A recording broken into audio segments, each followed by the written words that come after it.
Assalamualaikum warahmatullahi wabarakatuh.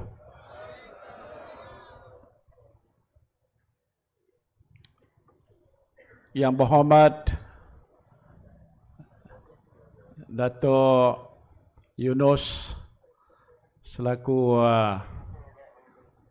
Yang di-Petua PAS Negeri Selangor dan juga Ahli Parlimen. Yang berhormat sahabat saya Datuk Saifuddin Abdullah, Ahli Parlimen Indra Mahkota. Sahabat saya yang bahagia Engineer Harun Nizam, Ketua Penerangan PAS dan juga Ahli Parlimen Jerantut. Datuk Suhaimi, Ketua Bersatu di Sepang, Ketua Gerakan Dev Jemputan, dan yang berhormat saudara-saudari yang saya hormati sekalian. Apa khabar semua? Letih aja. Pertamanya saya manjatkan syukur kehadrat Allah Subhanahu wa Ta'ala kerana pada malam ini berkesempatan untuk hadir di sini untuk sama-sama mengambil bahagian untuk memberikan sedikit sebanyak penerangan berhubung dengan isu-isu semasa yang sedang pun kita hadapi pada hari ini di negara kita, khasnya di Selangor, dan juga mengambil kesempatan kerana pilihan raya di peringkat negeri Selangor ini akan berlangsung tidak berapa lama lagi, dengan harapan dan tujuan agar para pengundi semua yang ada di negeri Selangor, khasnya di kawasan kita di Sepang ini, akan memberikan sokongan yang kuat kepada semua calon-calon Perikatan Nasional yang akan letakkan di sini tidak berapa lama lagi. Selangor adalah sebuah negeri sejak dahulu dikenali antara negeri yang maju. Dan dia berada hampir dengan pusat pentadbiran dan juga ibu kota negara kita. Oleh sebab itu, dia merupakan salah satu negeri yang menjadi perhatian dan tumpuan, kerana dia akan memberikan sumbangan yang besar kepada pembangunan negara, kepada keluaran dalam negara kasar kita. Dan apabila Suruhanjaya Pilihan Raya mengumumkan bahawa pilihan raya akan diadakan pada 29 hari bulan yang akan datang ini, iaitu hari penamaan calonnya, dan membuang undi ialah pada 12 hari bulan Ogos, saya amat berharap pertamanya para pengundi, khususnya orang-orang Melayu dan juga yang bukan Melayu, akan keluar menunaikan tanggungjawab untuk mengundi di pilihan raya negeri yang penting ini. Pada masa yang lepas, waktu PRU yang ke-15, ramai juga keluar mengundi. Dan kami dalam Perikatan Nasional rasa bangga kerana dalam pecahan latar belakang pengundi itu Melayu, Cina dan India, pengundi Melayu memberikan hampir 80% undinya kepada Perikatan Nasional. Syukur Alhamdulillah. Tepuk tangan sikit.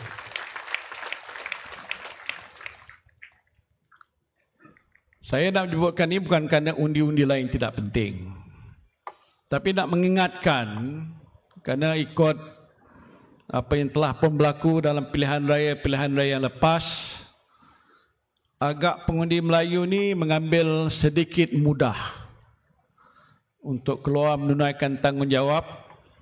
Bukanlah lama sangat, tak sampai sejam, untuk mengundi kepada mana-mana calon yang mereka yakin dan percaya boleh menjadi wakil mereka.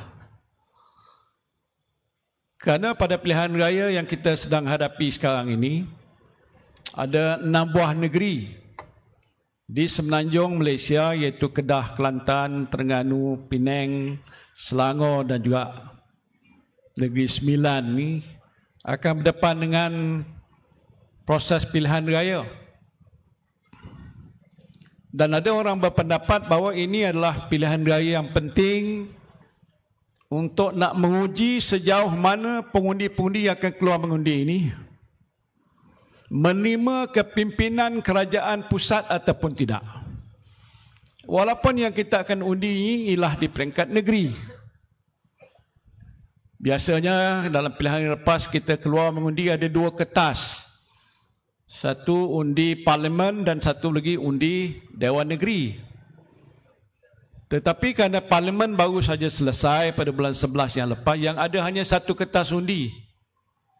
Tetapi walaupun satu kertas undi yang kita akan pangkah nanti di kertas itu, dia juga akan dikatakan memberikan isyarat sama ada pengundi-pengundi yang keluar mengundi di seluruh 6 buah negeri ini menyokong pada kerajaan perpaduan. Faham tak? Sama ada bila masa keputusan pilihan raya itu diumumkan, macam contoh di Selangor ini, apakah pengundi di Selangor akan memangkah kepada calon Perikatan Nasional kami ini, batu pakai biru ini, ataupun calon yang di sebelah sana walaupun dia di dalam kerajaan di negeri Selangor ini? Tuan-tuan nak pangkah siapa? Perikatan? Itu jawab dia. Dan kalau kita membuat keputusan memangkah Perikatan Nasional, bermakna kita beri isyarat kepada Anwar Ibrahim bahawa kita yang ada di Sepang ni tak mahu Anwar Ibrahim. Betul tak? Siapa yang suka Anwar Ibrahim angkat tangan? Takkan seorang pun tak ada. Itu Perdana Menteri awak tu. Ada yang tak mengaku Perdana Menteri? Tak ada seorang pun. Untuk beritahu pada Putrajaya yang kat Sepang ni tak akan bagi satu undi kepada pihak Pakatan Harapan. Jangan silap cakap. Ada juga orang tersasul orang. Bukan kerana tidak bersetuju saja, kerana ada perkara yang penting yang kita nak sampai kepada Anwar ni. Pertama, kalau kita menang di sini, itu satu syarat penting bahawa rakyat nak memberikan sokongan pada Perikatan Nasional kerana dia mempunyai harapan yang cukup tinggi supaya kerajaan yang akan terbentuk nanti dapat membantu membela nasib kita yang ada di Sepang ini, nasib orang-orang Melayu dan juga bukan Melayu yang ada di seluruh negeri Selangor ini dan di 6 buah negeri di Semenanjung ini. Itu satu penting.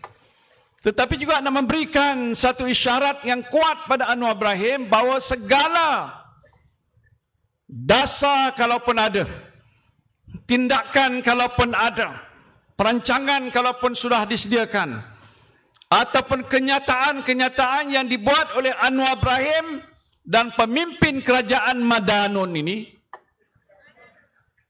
ditolak oleh rakyat Malaysia ini. Betul tak? Saya tuan-tuan dah lama juga berpolitik ini. Hampir 50 tahun. Tapi muka macam 45 tahun muda lagi. Saya tak pernah melalui satu tempoh kerajaan seperti mana yang kita lihat pada hari ini. Betul tak? Perdana Menteri hari pertama lepas mesyuarat kabinet mengeluarkan kenyataan yang berbaur fitnah dan pembohongan. Dia kata waktu zaman saya memimpin kerajaan, iaitu kerajaan Perikatan Nasional dahulu, kita telah mengeluarkan peruntukan, dia kata 600 bilion. Semua 600 bilion ni sudah saya sakau, kata dia. Betul ke? Kenyataan ini dibuat oleh seorang Perdana Menteri. Lepas tu dia kata 530 bilion. Lepas tu dia turun kepada 9 bilion. Dia turun lagi kepada 45 bilion. Akhirnya 300 milion. Ini cerita apa?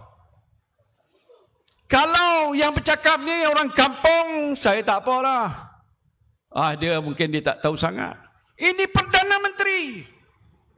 Saya ada pengalaman, tuan-tuan. Jadi Perdana Menteri ini menteri ramai, ketua setiausaha negara, ketua setiausaha kementerian. Kalau ada hal-hal tentang soal keuangan, Menteri Keuangan sekarang ni dia Perdana Menteri, dia juga Menteri Keuangan. Takkan dia tak tahu? Itu pada awal-awal jadi Perdana Menteri sudah berbohong. Apa hukum orang bohong? Ustaz, apa hukum orang bohong? Bohong sekali, bohong 2 kali, bohong sepanjang-panjangnya, apa hukum? Tanya Ustaz.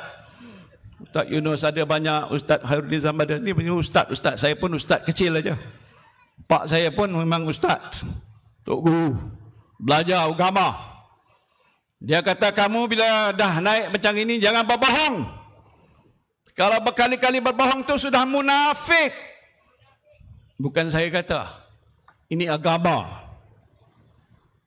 Kemudian dia buat kenyataan. Baru ni ulang lagi kenyataan dia lagi. Dia kata pada hari dulu dia kata juga, kami yang menang dalam Perikatan Nasional ialah kerana menang pakai duit judi.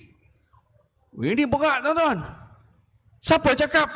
Anwar Ibrahim. Masya Allah. Baru-baru ni di Kedah, dia cakap lagi. Dia kata sebenarnya kita menang yang lepas tu ialah kerana kita pakai duit judi. Dia kata kalau tak tahu, saman saya. Saya sedia disaman. Orang Sepang saman dia. Lapor polis. Tapi lapor polis ni okey, dia akan siasat. Baiknya saman, cari peguam saman dia. Saya ada jenuh nak saman dia. Ini ketua kerajaan. Rakyat tak nak dengar cerita yang itu. Rakyat nak dengar ni sekarang ni kita berhadapan dengan soal masalah besar. It is about our survival. Nak hidup, nak ada makanan di atas meja. Ini yang kita sedang hadapi pada hari ini. Tak payah beritahu saya. Saya tengok muka tuan-tuan pun saya dah tahu masalah. Betul tak? Tadi dah banyak cakap cerita masalah itu. Tapi sebenarnya itu hakikat. Rakyat pada hari pertama bila kerajaan terbentuk mengharapkan sesuatu kenyataan yang jelas dan tegas tentang apa yang harus kerajaan lakukan dan tindakan mesti dibuat secara segera. Tidak berlengah-lengah kerana masalahnya adalah masalah besar. Bebanan rakyat tanggung ni tak boleh tertahan lagi. Selepas saja berhadapan dengan masalah COVID-19, saya menguruskan itu. Terima kasih tadi siapa dah sebut perkara itu. Tak payah nak bagi terima kasih pada saya pun tak apa. Itu tugas amanah saya. Keadaannya ialah bukan saja masalah yang kita hadapi, ialah masalah kesihatan. Masalah nyawa, jangan terkorban, mesti cari vaksin, mesti cari langkah untuk memulihkan orang-orang yang sudah jatuh terkena dengan COVID-19. Bukan saja di Malaysia, di seluruh dunia. 32,000 nyawa terkorban di negara kita. Saya tak seronok. Tapi berbanding dengan setengah negara-negara yang maju lain, di Malaysia setiap 1,000,000, 1,000 orang meninggal. Kalau di UK, di US, setiap 1,000,000 dekat 3,000 orang meninggal. Mana lagi baik? Malaysia baik sikit. Tapi bukan soal cerita itu. Itu sudah pun kita urus dan kita selesaikan. Tapi kesan pada langkah-langkah yang kita ambil untuk mengawal supaya wabak COVID itu tidak melarat, nyawa tidak terkorban, ialah pada kehidupan manusia, rakyat Malaysia. Tak boleh bekerja. Ada PKP. Bukan saya suka. Anwar Ibrahim gelar saya bapa PKP. Saya tak nak cakap dia kepala bapa. Tapi tercakap juga. Dia kata saya bapa PKP. Ya, cakaplah sekarang boleh cakap. Coba orang di Sepang ni hari tu tak ikut arahan kita dan keluar minau ke Serato, seluruh tempat ni. Mungkin tak sampai separuh agaknya masih ada duduk di sini dalam dewan ataupun majlis ini. Nauzubillah. Ialah masalah kehidupan. It is about the life of people, tetapi livelihood rakyat kita yang terkesan masalah COVID. Kita terpaksa cari jalan untuk membantu syarikat-syarikat medium, small enterprise. Mereka yang menjaga baik warung ataupun kedai ataupun restoran dan sebagainya supaya mereka tak terkesan dan terhenti perniagaan mereka yang menyebabkan mereka menanggung kerugian yang banyak. Kita keluarkan peruntukan yang dikatakan fiskal dan bukan fiskal sebanyak 530 bilion. Macam mana Anwar kata kita sakau? Duit tu kita belanjakan semuanya untuk rakyat. Sebahagiannya untuk vaksin, yang lain-lainlah untuk membantu bentuk penjagaan, terbentuklah bantuan bakul, makanan, bantuan prihatin. Saya dah tak ingat lagi dah. Tuan-tuan mungkin tahu. Semua sebahagian besar yang ada di majlis ini dapat sedikit banyak kemudahan bantuan yang kerajaan keluarkan pada waktu itu. Betul tak? Jadi permasalahan itu tak selesai sampai sekarang ni. Saya diberitahu oleh satu badan yang membuat satu kajian yang berkata bahawa dahulu kita panggil B40. Tadi ada sebut. B40 tu bottom 40. Mana orang yang paling miskin di bawah. Dalam kerangka itu, di bawah sekali ialah B40. Maknanya 40% rakyat di negara kita termasuk di Sepang ni terdiri pada orang-orang yang miskin.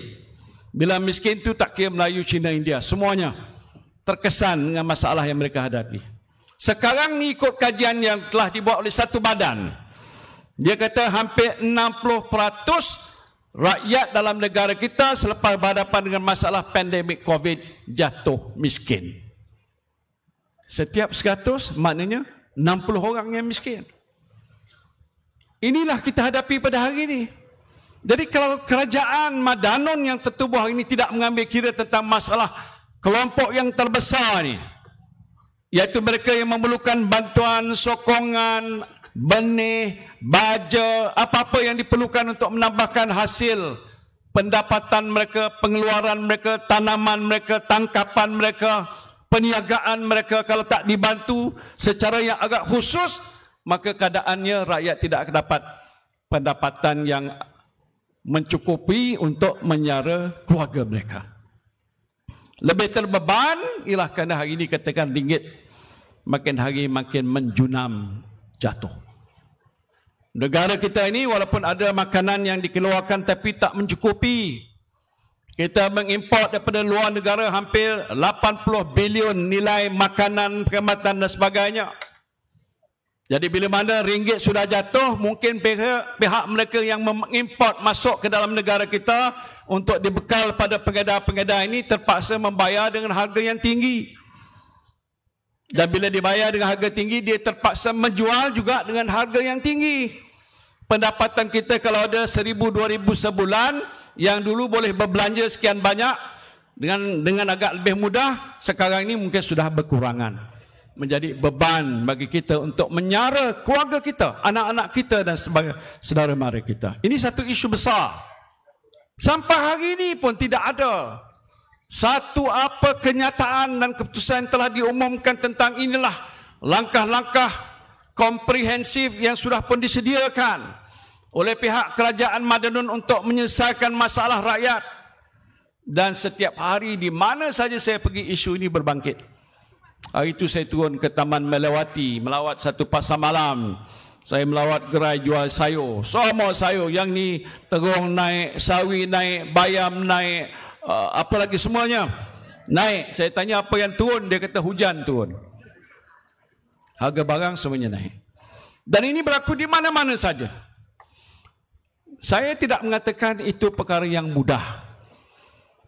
Tapi yang rakyat harapkan kalau sudah ada terbentuk kerajaan pada hari ini, kerajaan ini dipimpin oleh Anwar Ibrahim, apa langkah yang wajar, yang patut segera diambil sekarang untuk meringankan bebanan rakyat. Sedikit sebanyak mesti dibuat.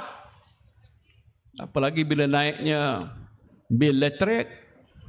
Tadi Datuk Saifuddin ingat pada saya, bil elektrik dah melambung. Dia kata dulu tak terkena pada orang B40. Tetapi sekarang dah banyak orang beritahu saya mereka terpaksa bayar bil dulunya 100 lebih dan naik dekat 200 lebih. Mahal. Apalagi bila masalah ini dikenakan pada pihak industri terpaksa bayar lebih, maka proses pengeluaran industri bertambah mahal. Bila ada produk nak jual pada pengguna, pengguna terpaksa bayar harga yang lebih tinggi. Ini masalah besar pada negara kita. Jadi saya tak tahulah kalau saudara kata tak apalah, dia ni baru lagi. Berapa lama dah? 7 bulan. Dia biasa kalau kerajaan yang baru tu naik, di mana-mana negara pun dia kata kita tengok hari yang ke-100. The first 100 days. Lebih kurang berapa? 3 bulan lebih sikit. Nak tengok apa yang Anwar Ibrahim buat the first 100 days? Cuba bagi saya satu je. Saya bagi RM10. Apa dia buat dalam 100 hari? Apa dia? Panjat rumah. Sekarang dah lebih 7 bulan.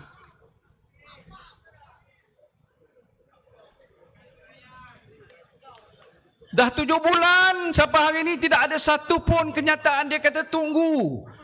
Pada bulan 8 ini dia akan keluarkan naratif ekonomi dia. Naratif apa? Rakyat bukan nak tunggu bulan 8. Bulan 8 ni dah turun dah. Betul tak? Nak tengok dia turun tak? Kalau nak tengok dia turun cepat, kita cepat-cepat undi pada Perikatan Nasional. Bila dah lihat gitu rakyat di seluruh negara 6 negeri ni dah tolak dia, dia akan tertekan, tak tahu dia tak akan boleh tidur. Siang malam tak boleh tidur. Saya tak banyak cerita yang itulah. Itu perkara yang agak luar sedikit daripada perkara yang nak kita bicarakan di sini. Tapi soal pokoknya tak ada apa-apa pun.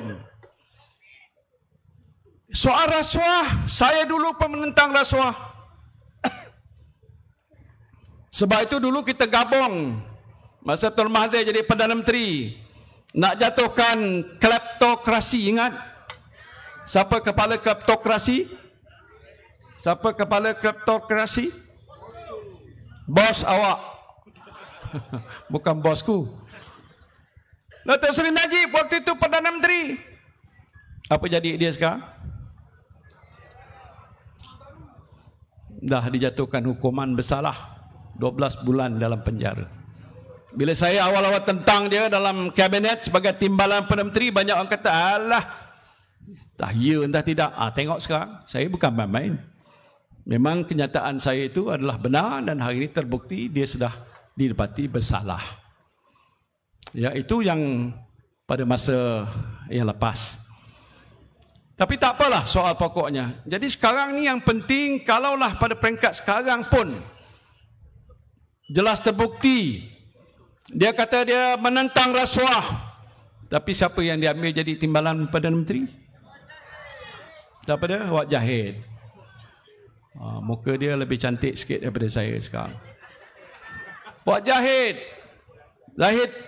Hamidi sekarang ni dilantik sebagai timbalan menteri, walaupun orang tahu dia menghadapi pertuduhan di mahkamah dan dia kena bela diri 47 pertuduhan.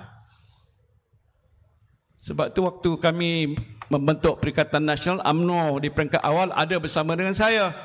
Datuk Zahid juga yang minta supaya saya tolong bantu menyelesaikan masalah kes mahkamah. Saya beritahu, minta maaflah Zahid, saya tak boleh buat begitu.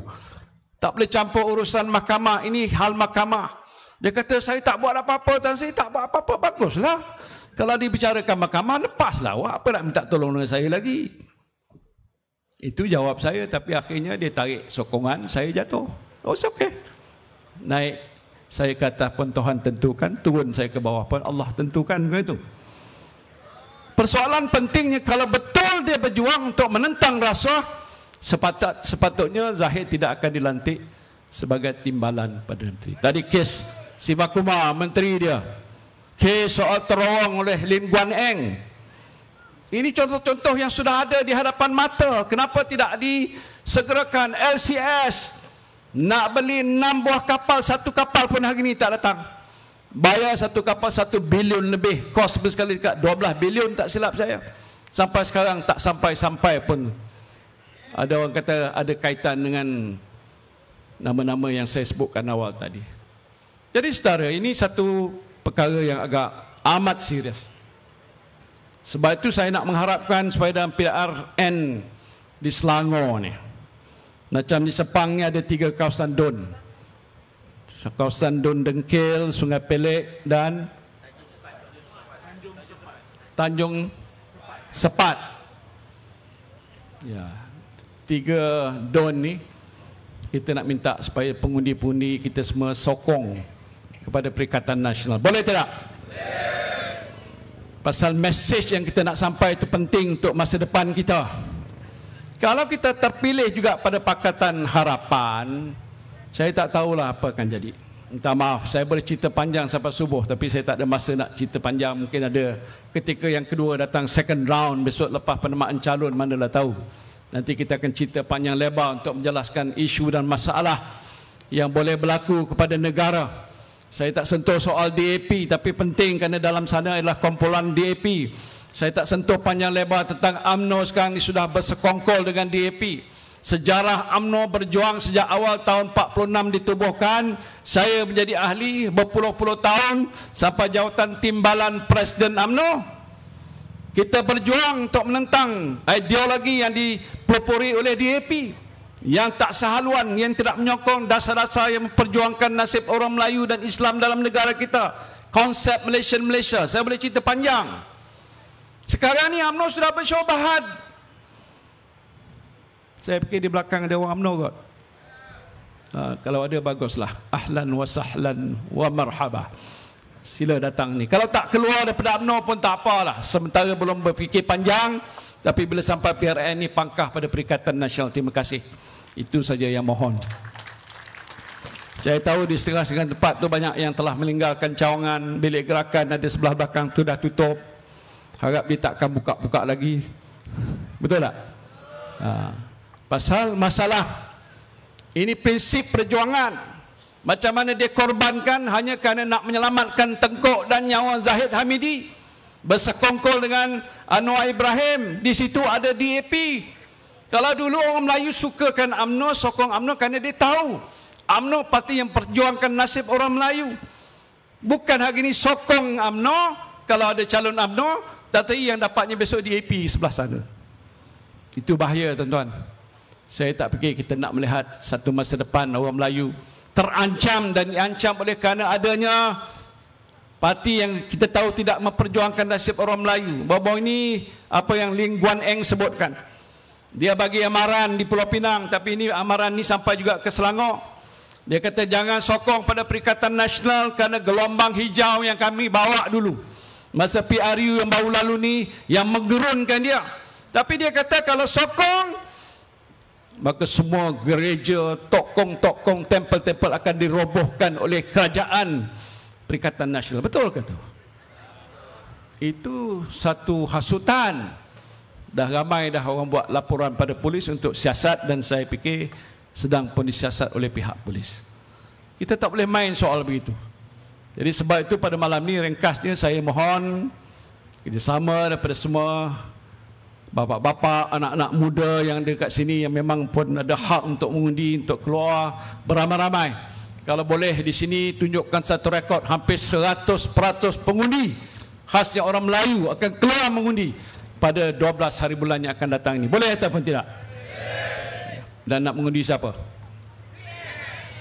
Undi Perikatan Nasional. Terima kasih banyak-banyak. Saya nak ucapkan terima kasih kerana kesempatan ini diberi pada saya. Saya tak dapat nak cakap lebih panjang lebih itu, walaupun di setengah tempat hampir dekat 1 jam. Saya diberitahu bahawa minta saya melancarkan tabung pilihan raya Perikatan Nasional Sepang pada malam ini. Tapi saya nak maklumkan ada 2 nama yang saya nak umumkan lebih awal daripada pengumuman rasmi. Satu ialah calon kita untuk Sungai Pelek, ialah Dato' Suhaimi. di sini. Dan calon bersatu di Dengkil ialah Datuk Jamil Saleh.